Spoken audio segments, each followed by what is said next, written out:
Good afternoon, Cross Timbers. Today is Thursday, October 27, 2016. I'm Anthony Strother. And I'm Ariel, Steele.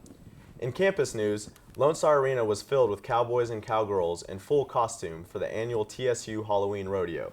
Contestants are required to be in Halloween costumes to participate in events.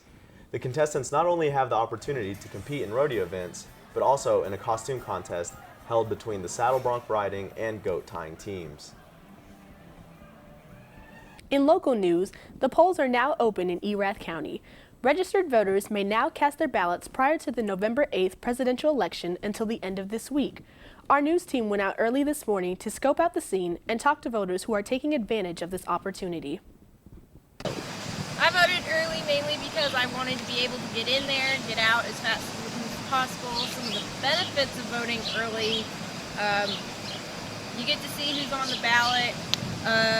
You get to feel like your vote really matters. Other than that, that's mainly why I voted early. The process was actually really easy. I like that they use electronics for it.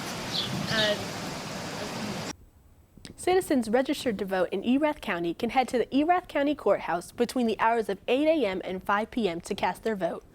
Voters must present a viable form of identification, such as a Texas driver's license, military ID, or a passport. For more information on how to cast your vote, visit co.erath.tx.us/elections. And now today's Texas, national, and international news from the Associated Press. In state news, a small experimental plane crashed yesterday just south of Houston. Jared Baxter Ryan of Houston died in the crash. He was the pilot and only person on the plane. The Federal Aviation Administration said the crash happened around 6 p.m. The plane is a single-engine Whitman Tailwind, which is a home-built aircraft from a kit and can carry one passenger. The plane took off from Pearland Regional Airport and crashed about 20 miles southeast of Houston. The National Transportation Safety Board will take charge of the investigation. In national news, presidential candidate Hillary Clinton is showing strength in Florida and North Carolina as the early voting process began this week. Clinton is also showing strength in Nevada, Colorado, and Arizona, which are battleground states. Early voting is underway in 37 states, including Texas. Don't forget to go vote on or before Election Day, November 8th. For more national and international news, we now turn to the AP News Minute. This is AP News Minute. The Democratic National Committee is taking its Republican counterpart to court.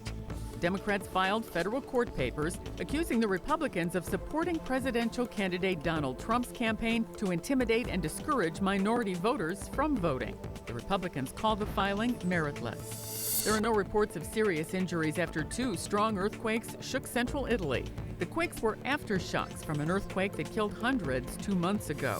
The demonstrators trying to stop the construction of an oil pipeline in North Dakota are refusing to leave private land in the pipeline's path.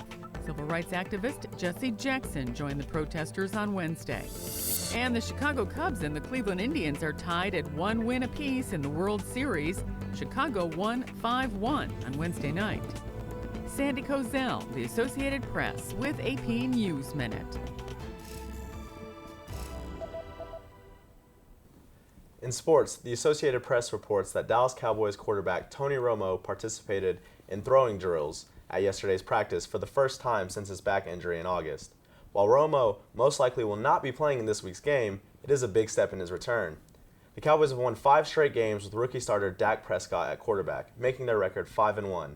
The Cowboys are set to face the Philadelphia Eagles this Sunday night, at AT&T Stadium in Arlington. Today's weather forecast, brought to you by the National Weather Service, is mostly sunny with a high of 85 degrees and an overnight low of 60. This has been a production of Texan TV News, a product of the Texan News Service from the Tarleton State University campus in Stephenville, Texas. Watch us live on Apogee Channel 2.1 in the dorms at 12:30 weekdays. If you live off campus, tune in on Northland Cable Channel 9. You can follow the Texan News Service on Facebook and Twitter, and check out our website at www.texannews.net for all of your latest local, state, national, and international news. Today's broadcast was produced by Morgan Nichols, Jace Fry, and Jenna McCall. I'm Anthony Strother. And I'm Ariel Steele. Have a wonderful day, Texans.